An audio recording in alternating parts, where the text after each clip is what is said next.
What's your guilty pleasure snack? Anything sweet. I am a sweet person, so give me some chocolate, give me some anything sugary. And then on the flip side, also spicy. So my second best snack in my house right now is I have a huge jar of spicy pickles. So we're going two sides here, very sweet or very spicy. Gotta have them both. Welcome back to Stacking Growth Snacks. I'm Steph Cragnola, and I'm here with Ashley Lewin, Senior Director of Demand Generation for Refine Labs. And today we're talking about demand generation dashboards and KPIs.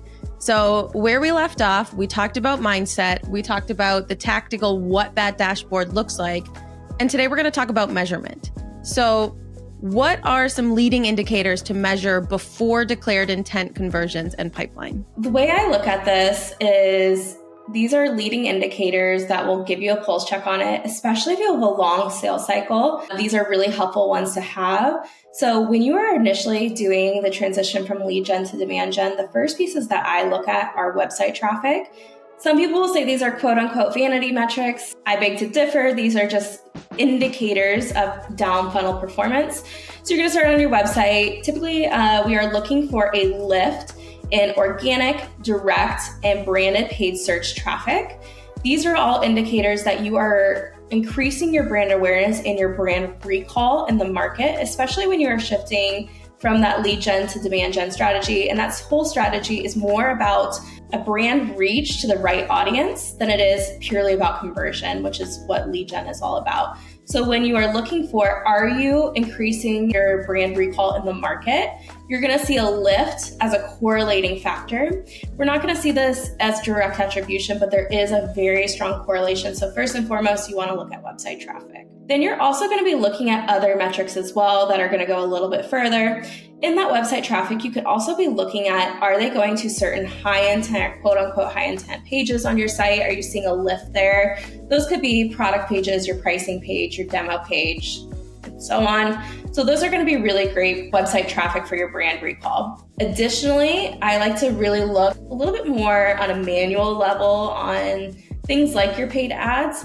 A huge light bulb moment I've noticed with clients when we do this is take screenshots of the people who are liking or engaging on your ads and put that in a Google slide deck or something, or if you have an internal marketing channel that's shared with the company, this is a great place to put it for internal marketing purposes. Showcase who is interacting. A lot of times it's a huge light bulb moment for other stakeholders who aren't in marketing, because they may say especially a VP of sales or your CEO, et cetera, oh, wow, that's definitely a company we want to be engaging with us.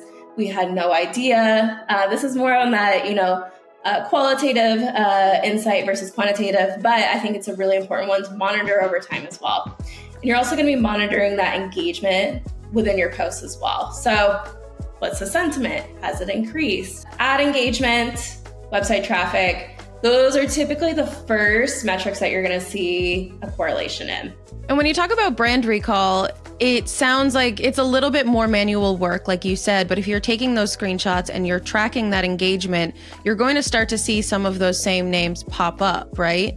And so having that, finding those patterns and seeing those people and how they're coming back, how they're engaging, and how they're finding and following through is a really great, important way to I think brand recall is really important and not necessarily something that I hear about a lot. I like to think about it in terms of marketing fundamentals as well. Let's take ourselves back 50 years. Marketing was all about repetition. You needed to be repeating yourself, putting your brand, logo, message, etc., in front of your audience multiple times. I can't remember what the exact stat is, but it's something like you need to see a logo 7 times or something of the sort until you remember them, come back, etc. So in B2B marketing, we kind of swung the other way on the pendulum of being so performance marketing driven that we forgot about this fundamental. And so the brand recall, I think, is just getting us back to that fundamental piece. The website traffic you can automate. So that's something I would just have on a dashboard or someone on the team. Maybe you figure out an integration into your Slack, et cetera, so you can see that over time. Definitely just keep watching that and so on. Another thing that you can also be watching, aside from the ad engagement and website traffic, is the quality of your submissions. So volume may not go up. Let's say the number of demo submissions isn't skyrocketing as much as we would love for it to be, but the quality is increasing. So the way that we are measuring this is, are we seeing a decrease in sales cycle? Are we seeing an increase in win rate? Are we seeing an increase in demo submission to meeting booked or meeting attended? Are we seeing higher ECV? So we're looking for all these other inputs that go into the sales funnel as well from the high intent conversion. Those are also a really great pulse check that you are bringing in a higher quality bar.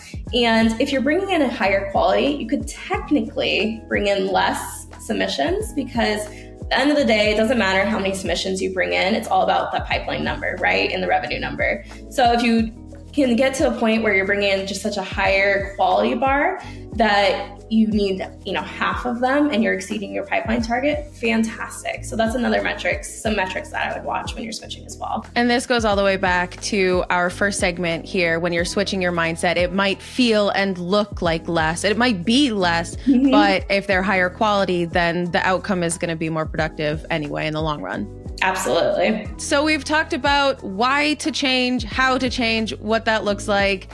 Next time, we're actually going to go through the process of getting buy-in to make this shift. So we'll see you then.